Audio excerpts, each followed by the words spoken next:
एक एमएलए बोल रहे हैं कि ये देखिए एक्शन है, उनको पीट रहे हैं, बच्चा बोल रहा है कि मेरा हाथ टूट गया, मत मारो मेरे को। तो हमारा बोलना यह है कि चाहे कोई भी कहे, चाहे एमआईएम का आदमी भी कोई कहा होगा, देश का कानून सुप्रीम है और देश के कानून के लिहाज से ही उनके ऊपर एक्शन लेना चाहिए और उसके लिए जरूरी है कि पहले उनकी गिरफ्तारी अमल में लाई जाए और कानून अपना काम करे। तो देश के कानून के तहत होगा जो भी होगा। जो जिस प्रकार से ये कुछ महीनों से जो दंगे भड़क रहे हैं, तो आपको क्या लग रहा है, कोई करवा रहा है या कैसे? नहीं, देखिए लोकतंत्र में हिंसा नहीं होनी चाहिए, कहीं पर भी वायलेंस नहीं होना चाहिए और ये बहुत जरूरी है लोकतंत्र के लिए कि हिंसा ना हो और उसके लिए सरकार की जिम्मेदारी है कि हिंसा ना होने दे, उसको रोकने की पूरी कोशिश करनी चाहिए। हम तो ये कहते हैं कि एक सोसाइटी में वायलेंस की जरूरत नहीं और वायलेंस नहीं होना चाहिए। वैसे साहब हर बार हिंसा हो जाती है, उसके कुछ दिन बाद ही जो बीजेपी का निवेदन आता है, जैसे एग्जाम मस्जिद में भी बाबर साहब ने निवेदन दिया, नुपुर शर्मा में भी कुछ दिनों के बाद ही लिया गया एक्शन। क्या मानते हैं, ये सब हो जाने के बाद ही क्यों होता है? अब आपका सवाल में जवाब है तो मैं और इसका जवाब और क्या दे सकता हूं? आपके सामने भी जब आपके ऊपर दिल्ली में एफआईआर हुई और भाजपा बीजेपी कहती है कि असद साहब भड़काऊ भाषण देते हैं, उसकी वजह से ये सब होता है, माहौल खराब होता है देश का, उसके बारे में क्या कहूँगा? फिर तो आप लोग नाकाम साबित हुए। अगर मैं भड़काऊ भाषण देता तो तुम लोग छोड़ते मेरे को। वो बीजेपी कह रही है। हाँ, वो कहती है, आपने तो नहीं कहा। अगर हम कुछ बोल देते ऐसा तो आप लोग तो 6 बजे, 7 बजे, 8 बजे, 9 बजे, 10 बजे तक तो हमको तो आप हला कर देते। फरियाद जो आपके सामने तो ऐसा वो करे हैं, वो बैलेंस बात कर रहे हैं, वो लोग बैलेंस बात कर रहे हैं, साइड बात। तो वो इसका नाम डालो, जिसका भी नाम डाल दो। भाई अगर मैं कोई बात बोला हूं तो आप तो दिखाते ना, अरे ये बोला था, ये ऐसा इस जगह पर बोला था, ये तो आपकी नाकामी है। फिर कहां बताइए? हम उत्तर प्रदेश में मैं 180 सभाएं किया। एक बता दो, वो इलेक्शन कमीशन का कानून है, हमारे भाषण को हर पार्टी लीडर को इलेक्शन कमीशन का कैमरा होता है, तो कोई कंप्लेन नहीं कर सका उसके ऊपर, ना हम ऐसी बात करते हैं। हम ये बोल रहे हैं कि जो भी हमको कहना है और कहना जरूरी है, वो कानून के दायरे में रहकर आपको कहना है। आपको कानून के दायरे में रहकर कहिए, आपको संविधान इस बात की इजाजत देता है, कहना भी चाहिए। देश में पिछले कुछ महीनों से देश के अंदर जिस तरीके से सांप्रदायिक हिंसाओं का मामला सामने आ रहा है, आप क्या कहना चाहेंगे इस मामले पर? कहाँ मिसाल दिए तो बोल सकता हूँ, कोई एग्जाम्पल दिए। जैसे कि अभी रिसेंटली जिस तरीके से नुपुर शर्मा के बयान के बाद अलग अलग इलाकों में दंगे देखे गए, प्रयागराज में कल जिस तरीके से माहौल हुआ, अलग अलग यूपी के अलग अलग क्षेत्रों में। तो देखिए, बहुत से जगहों पर पीसफुल रहा, बहुत से जगहों पर हिंसा हुई। हिंसा नहीं होनी चाहिए, हम तो जो पहले ही कह रहे हैं, हिंसा नहीं होनी चाहिए। ना कोई हिंसा करे, ना पुलिस भी कानून को अपने हाथ में ले, किसी को भी कुछ करने की जरूरत। और उसकी वजह से आप देख रहे हैं कल रांची में पुलिस की फायरिंग से 2 लोगों की मौत भी हो गई। ये सब चीजें हैं और ये नहीं होनी चाहिए। आपने भी बात करी कि कानून का काम करेगा, नुपुर शर्मा ने भी माफी मांग ली है, तो आप क्या अपील करना चाहेंगे लघुमती समाज और मुस्लिम समाज को खास कर? देखिए, उनकी माफी का अगर आप लफ्ज देखेंगे, इफ आई हैव, अंग्रेजी का लफ्ज इफ इस्तेमाल हुआ है, तो वो हम तो ये, मैं जब उनका वो इंग्लिश न्यूज चैनल पर जब उनका वो अनाप शनाप उन्होंने कहा, उसके दूसरे दिन या तीसरे दिन हमने हैदराबाद में जाकर पूरे जिम्मेदारों को लेकर हमने कंप्लेन दी और एफआईआर दर्ज हुआ। अफसोस की बात यह है कि बीजेपी को और भारत सरकार को, प्रधानमंत्री को 10 दिन लगे। वे पहले आप एक्शन ले लेते, आप पहले ही कर देते बात को, और वो माफी नहीं चाहिए। कानून का उल्लंघन आप कर देते हैं अब आप बोलेंगे ये ऐसा नहीं है ना, तो हम ये बोल रहे हैं कि जब उनके ऊपर FIR दर्ज हो चुका है तो कानून को अपना काम करना चाहिए। ओवैसी जी, देश में गुजरात मॉडल की बात होती है, आप भी काफी दिनों से गुजरात के दौरे पे, आपने बहुत सारी जगह पे जाहिर सभा भी की है। गुजरात में क्या मुस्लिमों की क्या स्थिति है, क्या अभी माहौल बन रहा है गुजरात में? तो अब आप और हम चलते हैं मुस्लिम महलों में, आप आ जाइए, आप खुद देख लीजिए, आप बताइए कि क्या क्या हो रहा है। आपने क्या ओवैसी महसूस साहब, किया? अभी आप गुजरात में रहे हो, आपने क्या अभी माहौल देखा है? नहीं, देखिए माहौल क्या है, उस माहौल को और अच्छा करने के लिए मारे, उस माहौल में जो खराबियां उसको दूर करने के लिए मारे। उस माहौल में अगर कोई ये कहता है कि नहीं हमारे को हमारी आवाज की जरूरत है, हम बोल रहे हैं कि ठीक है, हम उस वैक्यूम को हम पूरा करेंगे। कोई अगर ये कहता है कि भाई जो दलित समाज के इलाके हैं, मुस्लिम समाज के इलाके हैं, या कोई डेवलपमेंट नहीं हुआ है, वहां डेवलपमेंट होना है, बोलते हम कराएंगे डेवलपमेंट। आप ये हमको दिख रहा है, एजुकेशन के मामले में हमको दिख रहा है, हेल्थ के मामले में आप लोग गवाह हैं कोविड के दौरान क्या हुआ था। पहले तो कहा गया कि कोविड में बहुत अच्छा काम किया रूपानी साहब, फिर जब हमको हटा दिया गया तो आप ही के जरिए वो एक सोर्सेस से हमको बताया कि वो काम नहीं करेगा। तो ऐसे कई चीजें मुद्दे हैं जिसको हम लेकर आगे बढ़ रहे हैं। ओवैसी साहब, आने वाले चुनाव में गुजरात के आप कितने विधायक खड़े रखेंगे? हम पूरी मेहनत और ताकत के साथ चुनाव लड़ेंगे। कितने सीट पर लड़ेंगे ये भी बहुत जल्दी होगा बताना। मुझे यकीन है कि साबिर भाई साहब इस पर अच्छा फैसला करेंगे, वो आपको बताएंगे चुनाव। मोदी के गुजरात दौरे के सामने आपकी पार्टी टिक पाएगी? क्या है मॉडल जो नहीं टिक पाने का मामला है, वो तो कांग्रेसियों से पूछिए ना। 14 उनके भाग गए, क्यों भागे भाई? वो तो खुद चले गए छोड़कर। हम वो मॉडल, उस मॉडल पर काम नहीं करते हम लोग। काश्मीर में पंडितों की हत्या हो रही है। हाँ? आपने कच्छ में एंट्री मारी है लघुमती समाज के तौर पे, लघुमती समाज को क्या मुनाफा देंगे आप? हम उनको बराबरी का मुकाम देंगे। नहीं, समाज की तौर नहीं, समाज पे बराबरी का मुकाम देंगे। अच्छा, कच्छ में उनको किस वजह से आए हैं? हाँ? किस उद्देश्य से आए हैं कच्छ में आप? किस वजह से आए हैं? हाँ, क्या क्या उद्देश्य उद्देश्य क्या है? लक्ष्य? नहीं, पार्टी की मजबूती के लिए आए हैं। विधानसभा का अच्छा, चुनाव यहाँ से है। कोई खड़ा करेंगे उम्मीदवार? अरे क्यों नहीं खड़ा करेंगे, बिल्कुल खड़ा करेंगे। ऐसा कौन सा चेहरा? अरे बहुत से चेहरे हैं, अगर आप तैयार हैं तो आपको भी लेने तैयार है। असद साहब, आपके अगेंस्ट जो हैं वो लोग बोल रहे हैं कि जब चुनाव आया इसलिए असद साहब गुजरात में, खास करके कच्छ सुनिए, सबसे बड़ा प्रदेश है। देखिए ऐसा नहीं है। जब अहमदाबाद, गोधरा, मोडासा, भरूच में और दूसरे मुख्तलिफ मुकामात पर जब म्युनिसिपल लोकल बॉडी इलेक्शन हो रहे थे तो हम लोग बिल्कुल 15-20 दिन की मेहनत में उधर इलेक्शन लड़े और अहमदाबाद में हमको कामयाबी मिली। वहां की जनता ने हमारा साथ दिया, अल्लाह ने करम किया। तो हम जब से तैयारी कर रहे हैं, पूरी मेहनत कर रहे हैं। साबिर भाई दिन रात उनका पूरे हमारे जमात के पार्टी के मेंबर्स बहुत मेहनत कर रहे हैं, बहुत जस्तुजू कर रहे हैं, काम कर रहे हैं। तो ऐसा नहीं है कि चुनाव आ गया, हम आ गए, जमीन पर काम कर रहे हैं, हमारा प्रेजेंस है जमीन के ऊपर और चुनाव हम लड़ेंगे जरूर। ओवैसी साहब, आपने सुना ही होगा कि कच्छ नहीं देखा तो कुछ नहीं देखा, वो तो बात आपने सुनी होगी। लेकिन आपने कच्छ तो नहीं देखा है, लेकिन कच्छ की कौन सी समस्या है आपके जो यहाँ के लीडर आपको बताइए? नहीं, मैं पहली मर्तबा कच्छ को आया हूँ। वही बोल रहा हूँ नहीं, आपसे। सुनिए, मैं इसीलिए सबसे बात करने समझने के लिए आया हूँ और जब मुझे और उसका इल्म हो जाएगा तो कल सभा में बोलूंगा।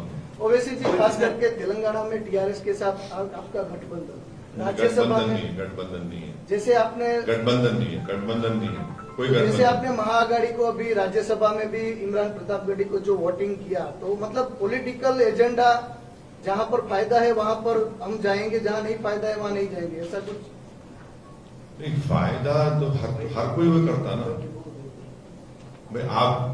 आप भी काम कर रहे हैं तो अपने फायदे के लिए कर रहे हैं ना, कोई एनजीओ तो के लिए नहीं कर रहे आप लोग। जहां तक महाराष्ट्र का सवाल था, हमने 4 मेंबर की कमेटी बनाई जिसमें हमारे 2 विधायक, हमारे सांसद इम्तियाज जलील साहब जो महाराष्ट्र के प्रेसिडेंट हैं और डॉक्टर गफ्फार कादरी साहब जो वर्किंग प्रेसिडेंट, उन्होंने बैठकर वहां बातचीत की और एक फैसला लिया और वो फैसला ये था कि हमारे वो दोनों विधायक के कॉन्स्टिट्यूएंसी में डेवलपमेंट का इशू था।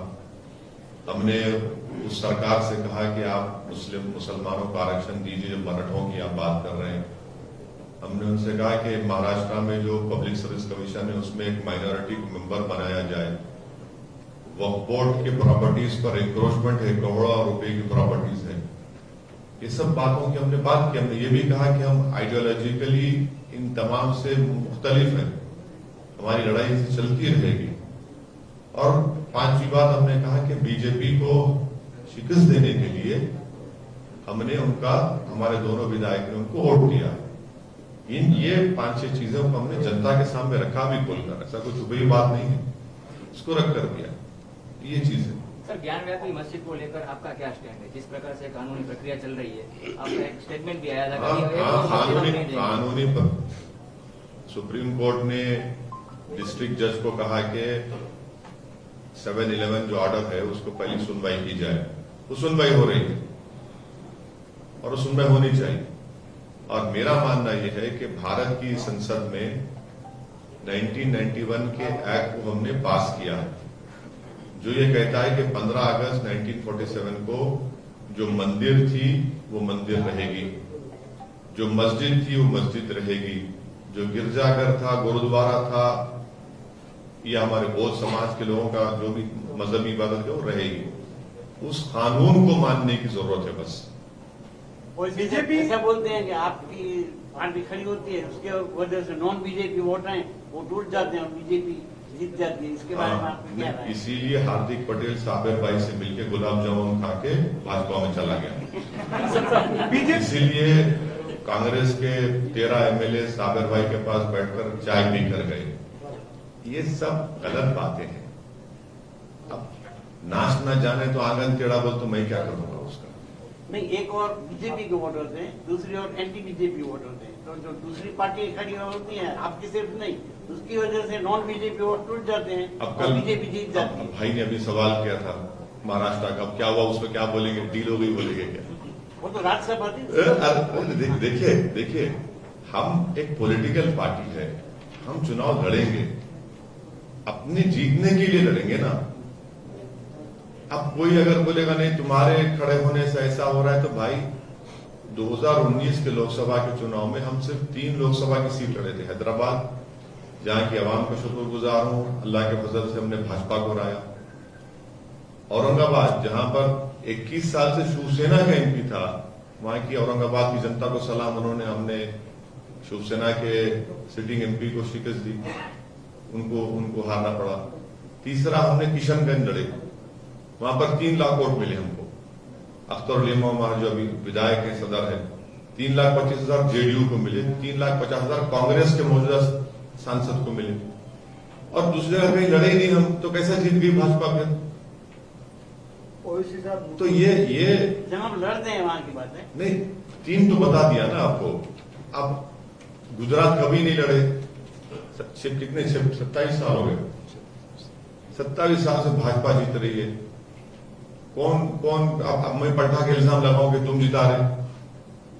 ये गलत है ना बात। ये तो हमारा पॉलिटिकल पार्टी है, हम लड़ेंगे। अच्छा, कांग्रेस जब सत्ता में थी तो सारे विपक्ष एक हो जाते थे, उसमें भाजपा भी है। अब भाजपा सत्ता पे है तो कांग्रेस समेत सारे विपक्ष एक हो जाते हैं, मतलब विचारधारा का कोई है ही नहीं यहाँ। तो ये कांग्रेस को पूछना चाहिए। ओवैसी जी, खास करके नुपुर शर्मा का जो विवाद है, उसके बाद आपने अभी भी कहा कि कानून का काम करेगा। नुपुर शर्मा के विवाद जो निवेदन के बाद जो कल घटनाएं देश में घटित हुई, कहीं पर शांति से विरोध, देखिए नुपुर शर्मा को अरेस्ट क्यों नहीं किया जा रहा है? देश के कानून के लिहाज से उनको अरेस्ट करना चाहिए, क्लियर कट उनको अरेस्ट करना चाहिए। मेरा क्वेश्चन ये है कि नमाज के बाद ये घटना वो देश के अंदर बनी, आप क्या कहना चाहिए? उचित मैं ये कह रहा हूं कि इतने दिन से उनको अरेस्ट क्यों नहीं किया जा रहा है? क्यों नहीं? मेरे को सवाल जवाब, मैं कहने जा रहा हूं ना, बैठा हूं आपके सामने। अरेस्ट क्यों नहीं किया जाता उनको? अरेस्ट करिए उनको, उन पर भी कानूनी कार्रवाई करिए। कौन रोक रहा है आपको? क्यों नहीं करना चाह रहे आप? क्या भाजपा समझ रही है कि सस्पेंशन से मसला हल हो जाएगा? नहीं होगा हल ये। जब आप उनको मानते हैं कि उन्होंने आपके पार्टी की पॉलिसी उनका जो सस्पेंशन का लेटर आप पढ़ेंगे, उन्होंने अपने पार्टी के कॉन्स्टिट्यूशन का हवाला दिया। हम भाजपा को पूछ रहे हैं कि भारत का कॉन्स्टिट्यूशन का क्या होगा, फिर उसका क्या होगा? आप एक्शन लीजिए, उनको अरेस्ट करवाइए देश के कानून के लिहाज से, ये जरूरी है ना। अब उस पर बोलना नहीं चाहते कोई। ये भी इस पर हमारा डिमांड ये है कि उनकी गिरफ्तारी होनी चाहिए और कानून के लिहाज से उन पर एक्शन होना चाहिए। बीजेपी सांप्रदायिकता की राजनीति कर रही है, क्या मानते हैं आप? बीजेपी सांप्रदायिक राजनीति कर रही है, आप मानते हैं क्या? आप मानते हैं क्या? क्यों नहीं मानेंगे? क्यों नहीं मानेंगे? केंद्र में जब से उनकी सरकार आई है, हाँ। उसके बाद से जिस तरीके से देश में सांप्रदायिक माहौल हो चुका है, हाँ। ठीक है, AIMIM आपकी पार्टी इस तरीके से आपका काफी बार विरोध दर्ज करती आई है इस बारे में, लेकिन अभी तक कोई भी ऐसा कोई ठोस नहीं आया है कि सांप्रदायिक हिंसा देश में रोकी जा सके, क्योंकि दिन ब दिन ऐसी घटनाएं सामने आती है। बिल्कुल हो रही है। मॉब लिंचिंग पहले भी होती थी, मगर 2014 के बाद बढ़ गई बहुत। ये बात फैक्ट है, डेटा है, इसका कोई डिनाई नहीं कर सकता। सेडेशन के कानून का इस्तेमाल पहले भी होता था, मगर 2014 के बाद बहुत ज्यादा हो गया और सुप्रीम कोर्ट ने उसको स्टे लगा दिया। जितने लोग जेल में, उनको बेल देने के लिए सुप्रीम कोर्ट ने कोर्ट को लोअर कोर्ट में जाने को कहा। बिल्कुल सही। आप एक बात सुनिए, भाजपा में लोकसभा में एक भी अल्पसंख्यक समाज का MP नहीं है। अब तो राज्यसभा में 3 थे, एक भी नहीं है। क्या जवाब देंगे इसका? अब आप खुद बताइए। इस जो हिंसा हुई वो छोड़ दीजिए, आपको लोकसभा राज्यसभा की बात कर रहा हूं, इसका क्या जवाब देंगे? तो बोलेंगे नहीं, सबका साथ, सबका विकास, सबका विश्वास। ये क्या बात है? ये डायलॉगबाजी कब तक चलेगी? आप जमीन पर दिखाइए कुछ। अच्छा, आप घर तोड़ते हैं, क्यों तोड़ते हैं भाई? किसी का घर बिजनेस, आप कौन होते तोड़ने वाले? अगर मुझ पर इल्जाम लगाया गया तो कोर्ट तय करेगा ना मेरे को सजा देना। अगर कोर्ट जब सजा देगा तो कोर्ट बोलेगा मेरा घर तोड़ दो। आप कौन होते तोड़ने वाले भाई किसी का घर? आप क्या चीफ जस्टिस हैं? आप अदालत हैं? भाई फिर कोर्ट की, जज की, पुलिस की जरूरत ही क्यों है जब आप खुद सब तय कर ले रहे हैं? ये क्या मैसेज दे रहे हैं? भाई संविधान के तहत चलेगा ना, रूल ऑफ लॉ के तहत चलेगा। आप सत्ता में हैं, आप सरकार हैं, आपको तो और अच्छी मिसाल कायम करने की जरूरत है। आप बुलडोजर लगाते, बुलडोजर से देश का कॉन्स्टिट्यूशन कमजोर होगा, रूल ऑफ लॉ कमजोर होगा। ओवैसी जी, इलेक्शन नजदीक आता है तभी ही ऐसी टिप्पणियां बाहर आती है, और जो भी टिप्पणियां करते हैं वो और उसके ऑपोजिट दोनों वोटर्स का फायदा उठाती है। आप क्या कहते हैं? कौन सी टिप्पणी करते हैं? जैसे इलेक्शन नजदीक आता है ऐसी टिप्पणियां बाहर आती है, अभी जो आई है नुपुर शर्मा की। नहीं, इससे कौन सा इलेक्शन अभी है बताइए मेरे को आप। आने वाला है आगे। अरे भाई आने वाला है तो अभी तो कुछ तो नहीं है ना। आगे समय में नहीं, अभी तो कुछ भी नहीं है ना मेरे भाई। 6 महीने के बाद है।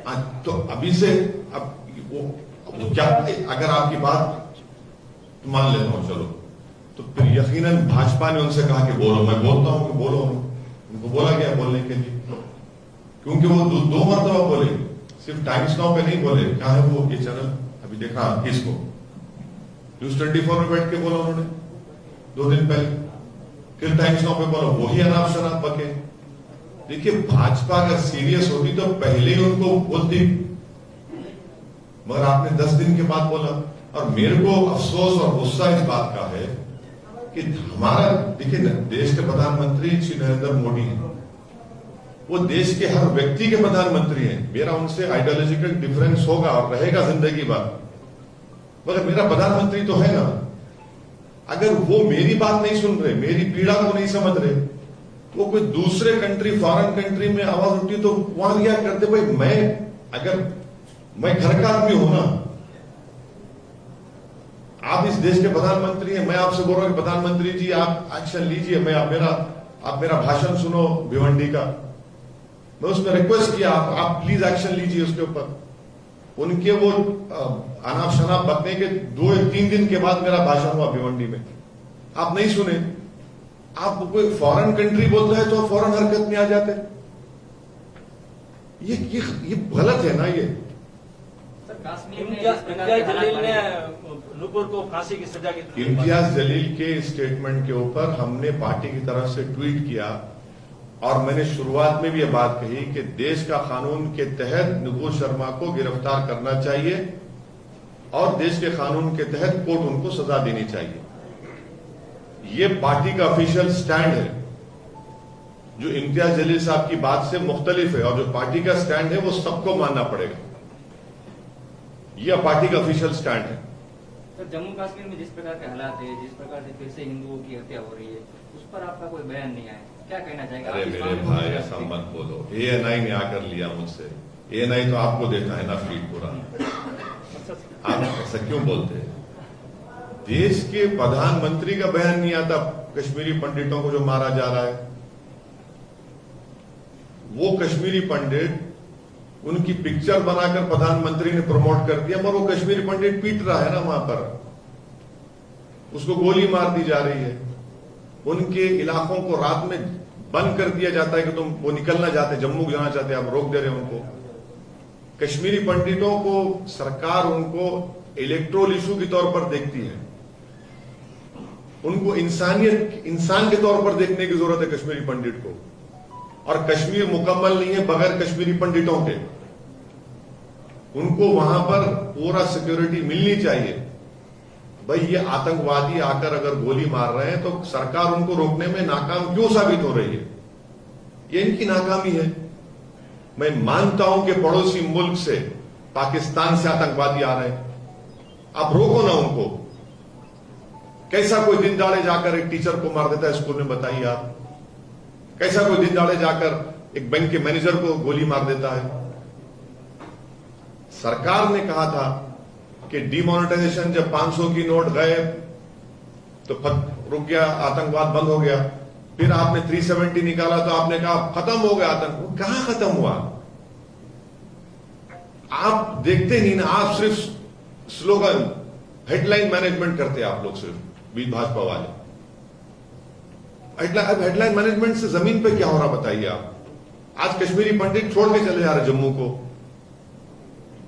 आप उनको रोकिए ना उनको। और कैसे रोकेंगे? जब आप उनको कॉन्फिडेंस दिलाएंगे, जब आप ये हत्याओं को रोकेंगे, जब आप उनको वहां सिक्योरिटी प्रोवाइड करेंगे, आप वहां के वैली के पॉलिटिशियन को कुछ ताकत देंगे बोलने के लिए, लीवर देंगे। आप कुछ नहीं करते। नहीं, इतने टूरिस्ट आ गए, इतने टूरिस्ट। अरे भाई टूरिस्ट आ गए तो फिर हत्या क्यों हो रही है? आप देखते हर बार भाषण में इतने टूरिस्ट है। अरे भाई टूरिस्ट है तो फिर वो हत्या क्यों हो रही है?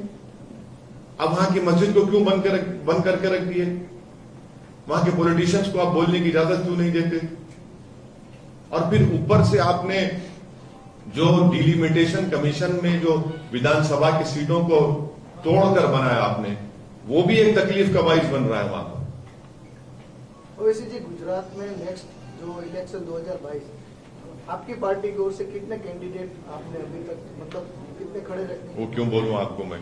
नहीं, पब्लिक पूछ रही है। मतलब आपने अभी गुजरात का दौरा किया है। उसका ऑफिशियल जवाब ये है कि अभी हम लोग पूरे गुजरात में मैं खुद फिर रहा हूं और मुझसे ज्यादा मेहनत सागर भाई और मेरे पार्टी के मेंबर्स कर रहे हैं। मैं उनका शुक्रिया अदा करता हूं। मैं तो सिर्फ आटे में नमक का काम कर रहा हूं, ये लोग दिन रात मेहनत कर रहे हैं। मैं इनका शुक्रगुजार हूं।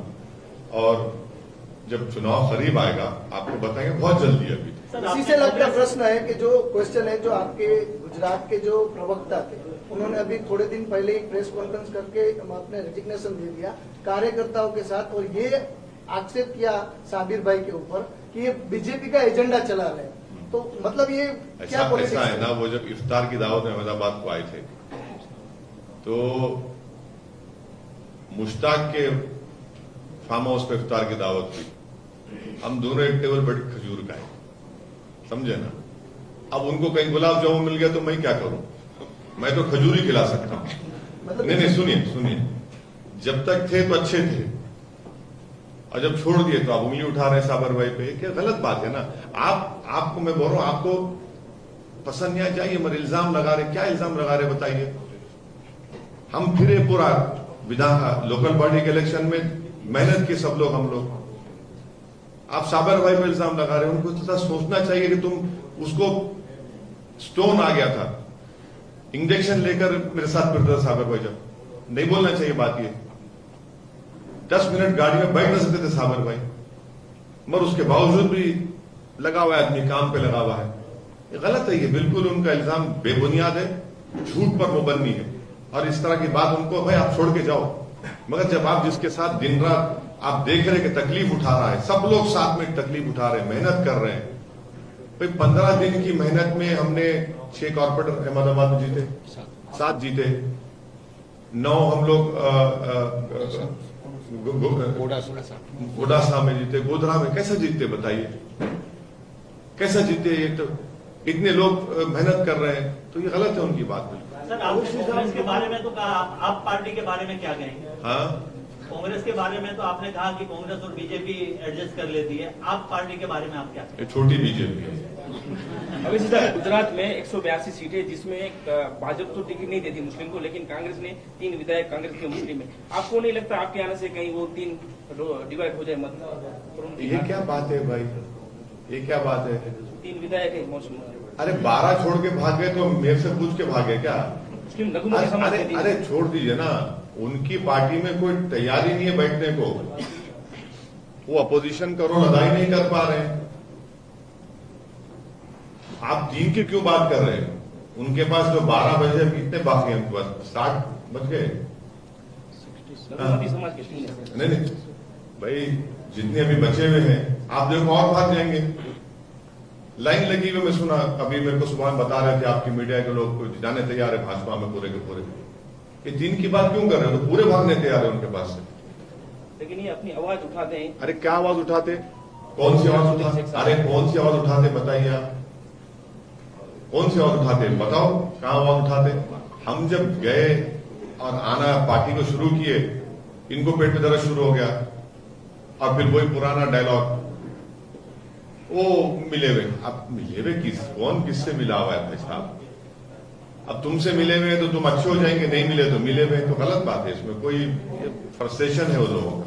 ओवैसी साहब, जो नुपुर शर्मा के बयान के बाद जो विदेश में भी जो देशों ने वो किया, माल सामान लेने का इनकार कर दिया है, उससे भारत की जो छवि है कितनी खराब हो रही है? नहीं देखिए, हमारा मैं अभी फिर वही जवाब को दोहरा रहा हूं। मैं तो कहा है कि देश के प्रधानमंत्री अगर 10 दिन पहले हमारी बात को सुन लेते तो ये सब बातें होती नहीं थी ना, ये सब बात होती नहीं थी।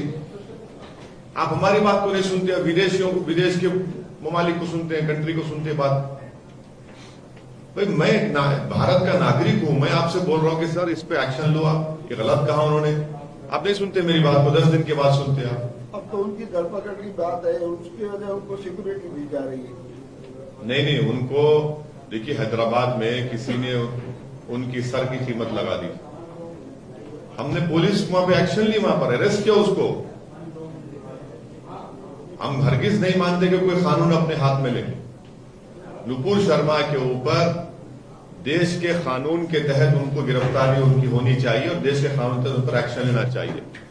और इससे बढ़कर कोई अगर बात कर रहा है तो मजलिस का पोजीशन नहीं, ऑफिशियल पोजीशन एमआईएम का ये है कि देश का जो कानून है उसके तहत नुपुर शर्मा की गिरफ्तारी होनी चाहिए, और जो कानून है उसके ऊपर कोर्ट फैसला करेगा, और कोर्ट फैसला जरूर करेगा।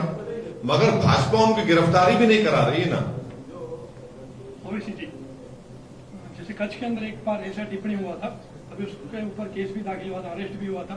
अरेस्ट होने के बाद पुलिस स्टेशन के ऊपर सब मिलके पत्थरबाजी की थी, ऐसा कुछ ना हो, इसके लिए आप क्या अपील करेंगे? अगर मैं बार बार ये कह रहा हूं कि किसी को भी कानून अपने हाथ में नहीं लेना चाहिए। आपको पीसफुल रहकर अपना प्रोटेस्ट करने का संवैधानिक राइट आपको हासिल है, प्रोटेस्ट जरूर होना चाहिए। ये भारत के संविधान में आपको इजाजत दी गई है, और प्रोटेस्ट जरूर होगा, होता रहेगा। आप जो कह रहे हैं कैसा हुआ, तो ऐसा नहीं होना चाहिए। अभी ओवैसी साहब, कच्छ में आप आए हैं, तो कच्छ के लोगों को क्या संदेश देना चाहते हैं, क्या विश्वास दिलाना चाहते हैं? अरे आप इतने सवाल कर लिए तो पूरा जवाब चलेगा, आप ही दिखा दीजिए। अभी लास्ट में ओवैसी जी, कच्छ के लोगों की बात है। नहीं, मैं मेरी ये खुशकिस्मती है, मेरे लिए बहुत एजाज की, ऑनर की बात है कि मैं इस तारीखी सरजमीन पर मुझे आने का मौका मिला, और मैं कच्छ की जनता से वादा कर रहा हूं कि मैं बार बार आता रहूंगा। आपकी तकालीफ को, आपके मसाइल को हम लोग उसको हल करने की कोशिश करेंगे। मैं आपके जरिए से उनसे ये गुजारिश करूंगा, अपील करूंगा कि आप एमआईएम पार्टी को भी एक मौका दीजिए, अपने दिल के कोने में एक हिस्सा एमआईएम पार्टी को दीजिए। थैंक यू सर, बहुत शुक्रिया। Thank you. अब बाइट नहीं, no bite, no bite, no bite. I have हर चीज को